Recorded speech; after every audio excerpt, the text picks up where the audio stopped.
So I'm in Whitehorse with Denis Desjardins, who accepted to meet with me. He is the manager for the material management department of the Whitehorse Hospital. And could you share a bit of your journey from high school, or from where you think could be appropriate to arrive here in Whitehorse Hospital for the material management department? So, went all the way back from high school. Always been in business, always been involved and interested in procurement. It's always been my background. Growing up, I've got a business degree. In the early 2000s, I was doing contract management, and then I ended up, there was a colleague who was working at the hospital back in Ontario. So I moved up here from Ontario. And she was the purchaser for the hospital, the local hospital, and they were looking for a procurement manager at that point, more of a contract specialist. That's when I got into healthcare. I hadn't been in healthcare up to that point. So that kind of getting in there, I had always heard, once healthcare gets in your blood, it sticks in your blood, and it's hard to get out of it. And it's true. Yeah. So I took over in 4 years. Well, within 3 months, I was the manager for the hospital in material management. We called it logistics in Ontario at that hospital. So I spent 4 years there and decided to explore other avenues. But then it's always something that was lacking. I always wanted to get back into healthcare. So I was still in business and management. In a managerial role. I went to electric utility, and then a colleague of mine was the CIO here in Whitehorse, and we worked together in Ontario. Sorry, I'm not familiar. CIO, the Chief Information Officer. Information officer. And he called me up. He says, "What are you doing? Have you ever thought about Whitehorse?" And I said, "Whitehorse?" And I said, "No, I could honestly say it wasn't on my bucket list to come up to Whitehorse, but a little bit of research and a little bit of prodding by my colleague, and in some discussions with the CFO here, and then I accepted, to come up here From Ontario. From Ontario, from Sault Ste. Marie in Northern Ontario, and we kind of made the jump. What made you say yes to so far? Was it the medical aspect? Was it the city? It was a new beginning, right? A chance to start to explore a different area of the country that I'd never been in,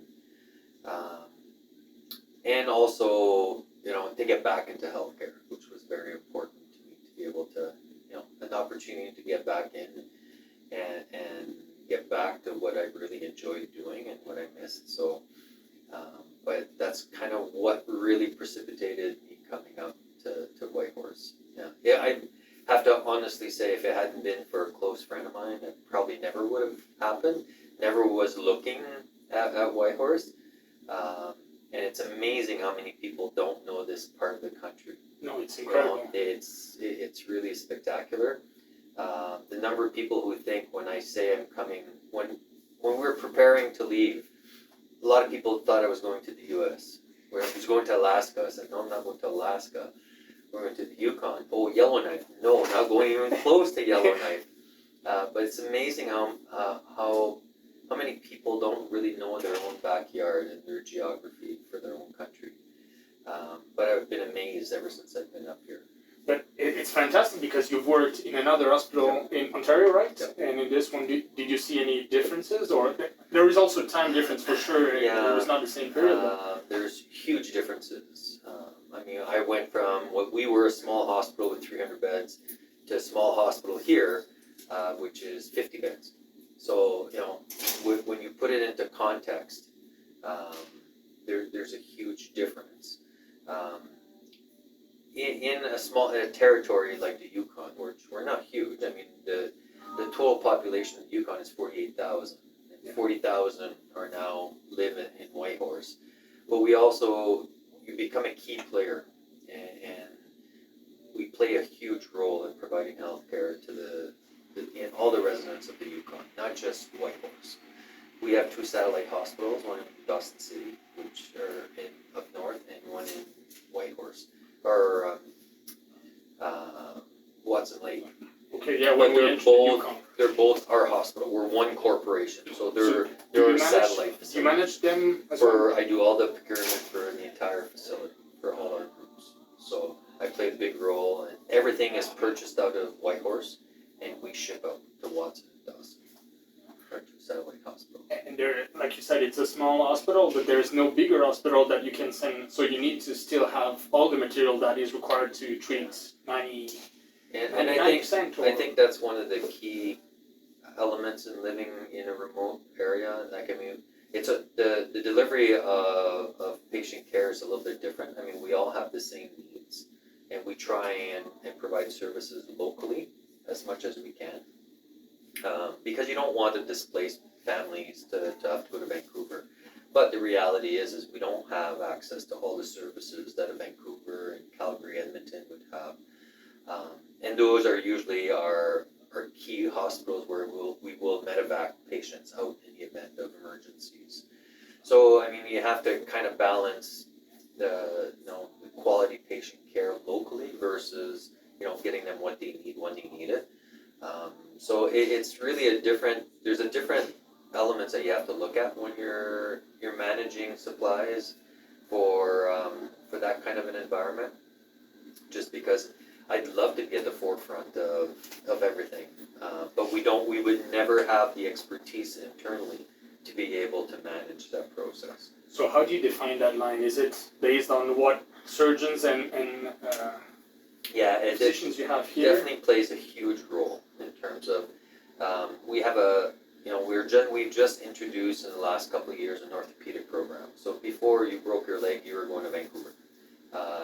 Knees, hips, guaranteed we weren't doing that here, or very little.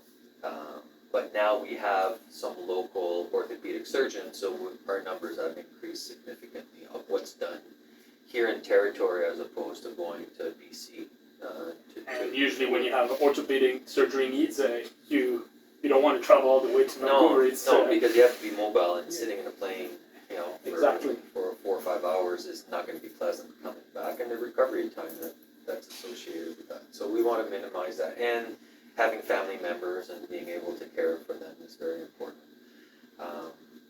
But we also have a high population, or not, incidence of locum specialists that will come up. So we will do cataracts 1 week a month. Come from where? They'll come from Vancouver, they'll come from Alberta. Who manages this rotation? I mean, we do have a specialist clinic, so Okay. we have an allied health program team that will look at that and manages that, and it's all scheduled in terms of, who's coming up. Because again, not only we have limited people, we have limited space when they come up here, That's true. and being able to manage the clientele that's coming through the door as well. So, but for a small facility, I mean, we've got a CT scanner, we've got an MRI machine. I don't know. It was impressive. Like it looks really recent too. That's been a bit dated. I mean, we're getting there in about 10, 15 years. But the 10, 15 years, the hospital? No, the hospital is quite dated. Oh, yeah. It's been added on a number of times. So the emergency department that you saw coming in, that is 2017. So it's just after I joined the hospital here. I've been here for 6 years.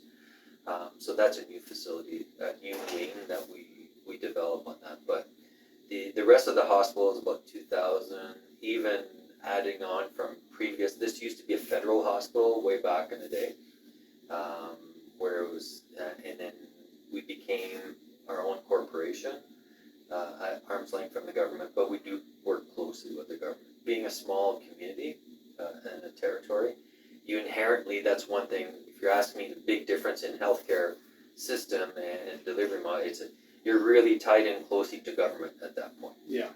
So you don't have in Ontario, for example, or in Montreal, you have your Ministry of Health. I don't know who the minister is. Here I know because I'll run into him in town. Really? So it's that kind of environment. Proximity and absolutely. Like Makes a community. huge difference. So how does it work? How would you describe your day-to-day, or how does your week look like? As much as a lot of the aspects are different in a large hospital, you end up having to do all the same things, but with fewer people. So the biggest problem in remote communities is critical mass. You just have, there's very little extra resources available. So that's really one big aspect that's difficult in small towns. Because I'll do everything from all the procurement, all the capital equipment, the negotiations, the tendering. I don't have a team for that. So it's you directly that call the distributors, the suppliers, I manage a lot more vendor management, yes. I don't, we are growing, so we are developing and expanding our group and our team. It's taken a while. I think I have a really good team right now that have really developed and are really getting what we need and how to manage. But we definitely have to react. We don't have the capacity when an element such as COVID hit. We don't have big warehouse. We don't have huge distribution centers within hours away. So we are the only show in town. And then managing the logistics by truck, the closest is 2 hours away from Edmonton. Or 2 days, sorry, not 2 hours. 2 days away. So it's 2 days unless I'm putting it on the plane, right? So sometimes you have to take the call and say we need it. Yeah, and there are some items that will come by air just because, we just can't wait 2 days, 3 days. The lead times are very. Sometimes you need even the truck or the plane to be refrigerated, or there's. Yeah, I mean the temperature control is very important. Yeah. As we definitely found out in a number of instances, but I mean, you live within those contexts, right? You learn to plan and to give some idea. In Ontario, I would keep 30 days worth of inventory. Here, I have to keep at least 60. And that's just to manage my lead time and any unforeseen, delays on trucking, a truck breaking down or something getting up here. So you learn to have to manage risks differently. Yeah. Very much so. It makes a big difference. The question I asked people also is: imagine I'm a magician and I have one wish. What would be the one thing that you would like to see fixed, or changed, or improved, or something that might frustrate you a lot? In terms of my role or the healthcare? Your role into the healthcare, or your position from your department, let's say. I think for us is better access to supplies. I mean that's the key, right? Logistics can make you or break you, especially when you're far away the way we are. So we're very dependent. We are the biggest show in town. Yep. For the Yukon, but we are peanuts compared to BC, to Alberta, like one of those teaching hospitals that has 600, 700, 800 beds and multiple sites. So when it comes to a distribution center, I want a case, they want 100 cases. So obviously I don't matter as much. So it would be to put you at the same level as the biggest hospital in terms of. I think it's because of limited supply chain, the challenges in the supply chain. So that's where you would put me, the magic wand. If we could get some more production into Canada, that would make it more, cost effective. We all understand why things are made offshore, but it definitely is challenging for us to manage that, especially when we don't have large volumes that we're going through to be able to rotate inventory. But we need some of everything, right? And that's the challenge up here, because something may not happen for another year, but I still need that product because we don't have. It might be something that just doesn't happen, regularly. Every month we have a patient that's coming in, and we see that in even services that we don't offer. Dialysis, we don't offer dialysis services at the hospital. Those patients would go to Vancouver.